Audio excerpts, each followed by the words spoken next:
Bismillahirrahmanirrahim. Kita lanjutkan lagi video part 3 dari akuntansi mudhorobah ya. Di akhir dari part 2 kita sudah masuk ke soal yang akan kita bahas untuk memahami PSAK, khususnya di sini akuntansi pemilik dana atau sahibul mal ya. Sudah ada kontrak misalnya dari Bank Murni Syariah atau BMS, dan ini kita berlaku menjadi BMS ya, Bank Murni Syariah, yaitu menjadi pemilik dana yang diberikan kepada PT Hania.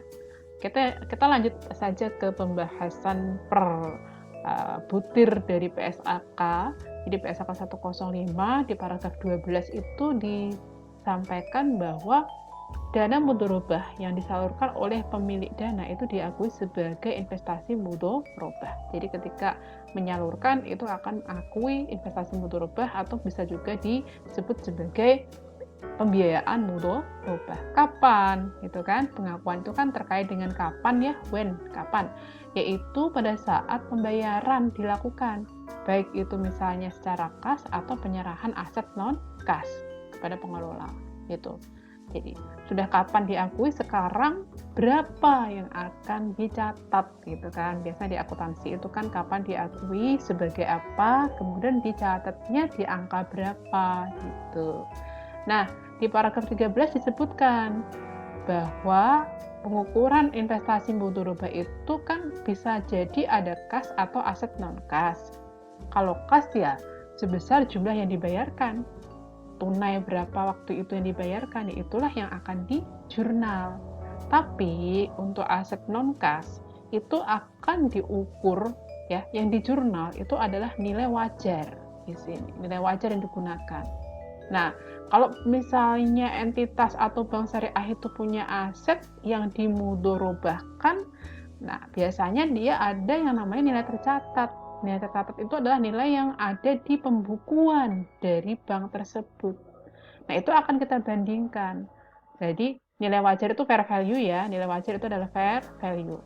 Kalau fair value, nah nilai tercatat ini saya bilang book value ya, book value. Nah, di sini gini. Kalau misalnya nilai wajarnya itu lebih tinggi daripada nilai tercatat atau book value, maka itu selisih lebihnya itu akan diakui sebagai keuntungan tangguhan. Kemudian ternyata di sini dibilang keuntungan tangguhan itu nanti akan diamortisasi loh, kan masih tangguhan tuh, masih deferred, masih tangguhan ya, masih belum resmi menjadi keuntungan, maka akan diamortisasi menjadi keuntungan sesuai dengan jangka waktu akadnya. Nah, kalau misalnya fair value-nya lebih rendah sekarang, fair value-nya lebih rendah daripada book value, ya maka rugi ya, disebut kerugian. Ya, ini contohnya, ilustrasinya kalau misalnya kita punya barang nih, barang itu kita catat di kita, misalnya laptop kita nilainya itu masih 4 juta nilai tercatat. Tapi kalau misalnya di pasaran laku 4,5 juta, berarti untung ya. Nah, di situ ada untung. Nah, kalau misalnya laptop kita akui 4 juta di pasaran 3,5 juta, berarti rugi. Nah, itu adalah fair value lebih kecil daripada book value. Jadi gitu ya, book value atau nilai tercatat, fair value atau nilai wajar.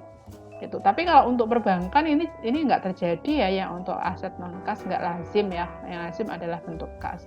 Ya kecuali kalau nanti misalnya entitas syariah berupa koperasi syariah, itu memungkinkan ada pemberian aset non kas.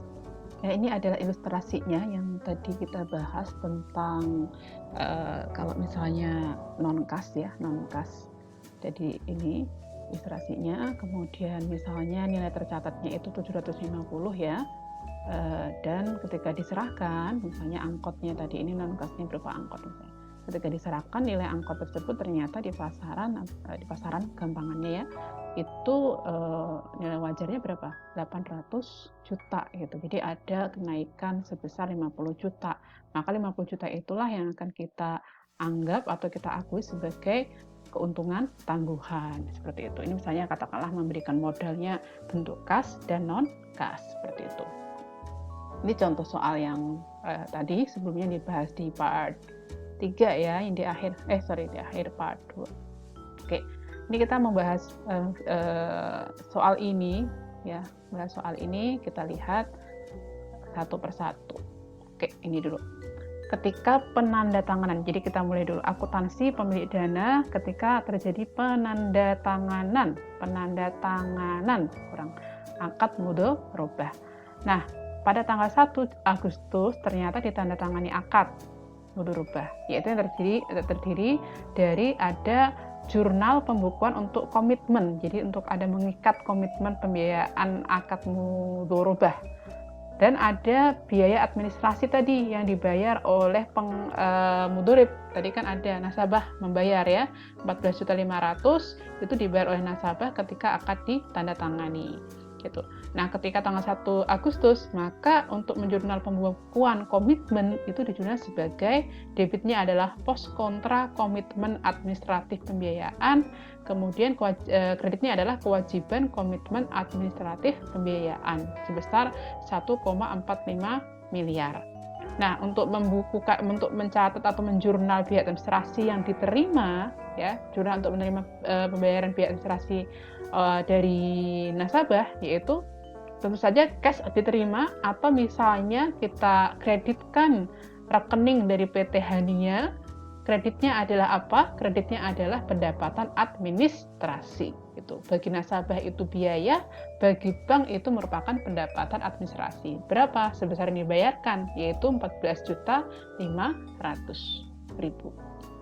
Nah, sekarang ketika terjadi penyaluran dana mudharabah, kalau tadi kan baru tanda tangan, sekarang ada penyaluran, dananya sudah diserahkan kepada pengelola. Pada tanggal 10 Agustus tahun 2020, Bank Murni Syariah itu mencairkan investasi mudharabah sebesar 1,45 miliar. Ya. Nah, bagaimana jurnalnya? Pada tanggal 10 Agustus ya, kita menjurnal mendebitkan atau mengakui nih adanya investasi mudharabah, maka kita debitkan investasi mudharabah. Kreditnya apa? Karena kita menyalurkan berupa cash, maka yang kita kreditkan adalah cash atau kas ini. Atau kita di sini mengkreditkan, menambahi saldo rekening PT Hania.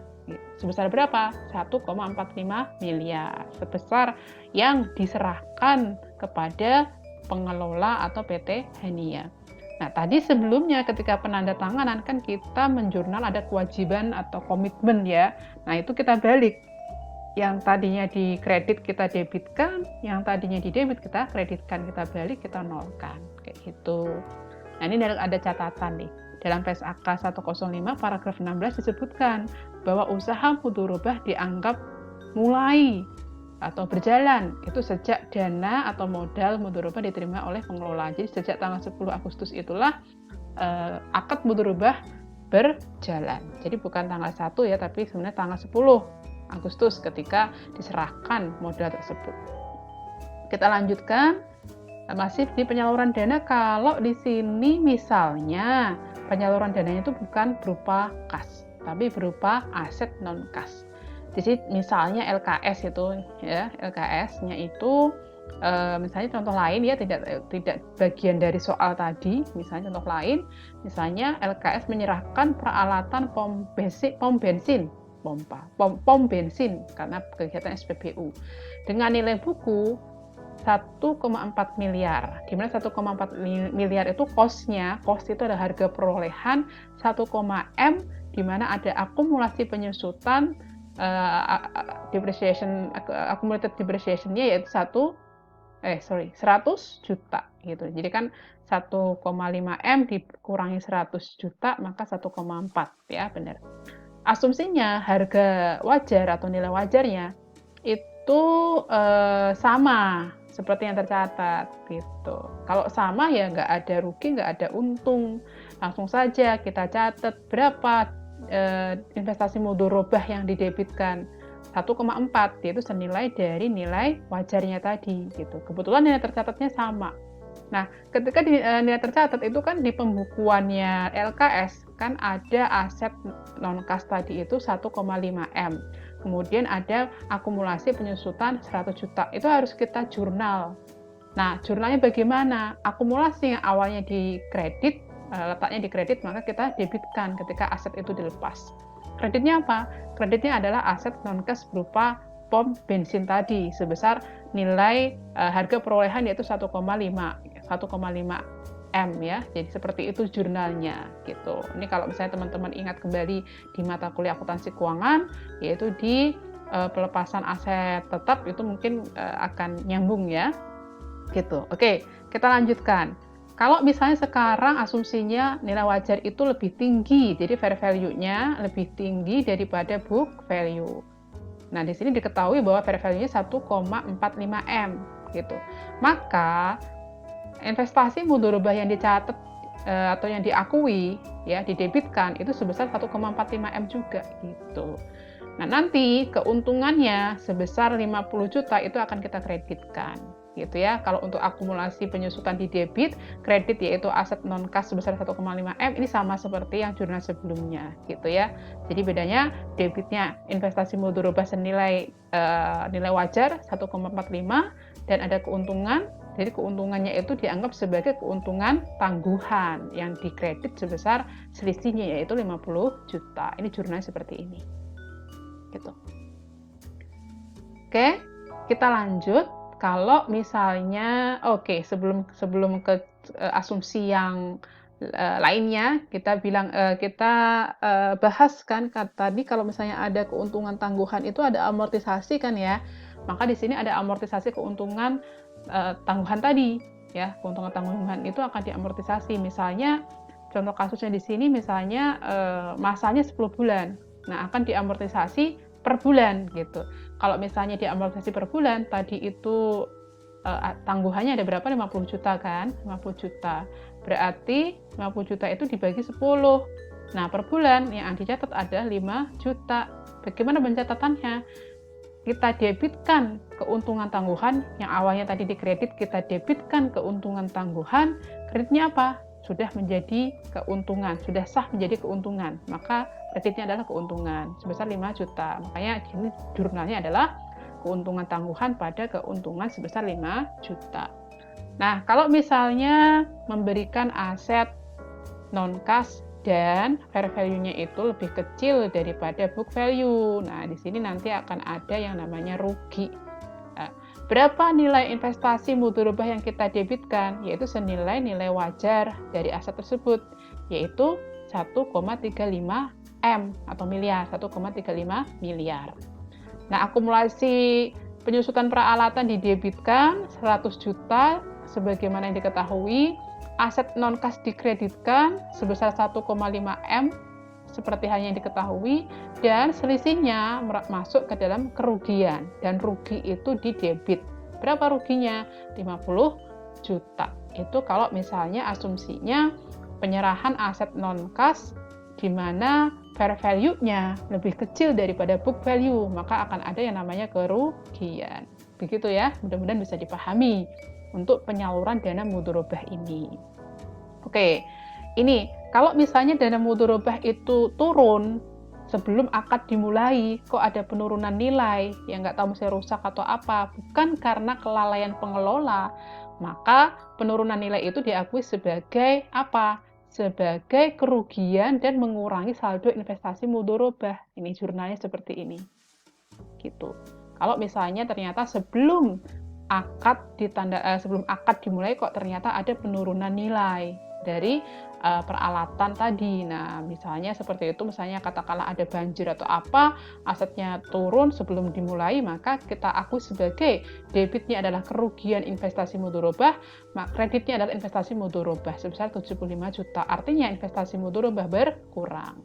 Gitu. Nah, kalau misalnya di paragraf 15 sekarang, jika sebagian nilai investasi mudharabah itu turun atau hilang, tapi sudah dimulai usahanya sekarang. Kalau tadi kan belum dimulai usahanya, kalau sekarang sudah dimulai usaha, ternyata ada penurunan nilai dari investasinya, dan penurunan nilai itu atau misalnya barangnya hilang atau rusak itu bukan karena kelalaian dari pengelola. Bagaimana jurnalnya? Nah, jurnalnya dianggap sebagai kerugian investasi mudharabah ya, yang didebitkan. Kreditnya apa? Nah, ini beda. Kalau tadi kan kreditnya adalah investasi mudharabah. Kalau di sini penyisihan. Di sini lain nih ya. Di sini dianggap sebagai penyisihan. Gitu. Nah, setelah ketika saat pembagian bagi hasil, nanti Jurnalnya seperti ini ya, jurnalnya seperti ini ketika pembagian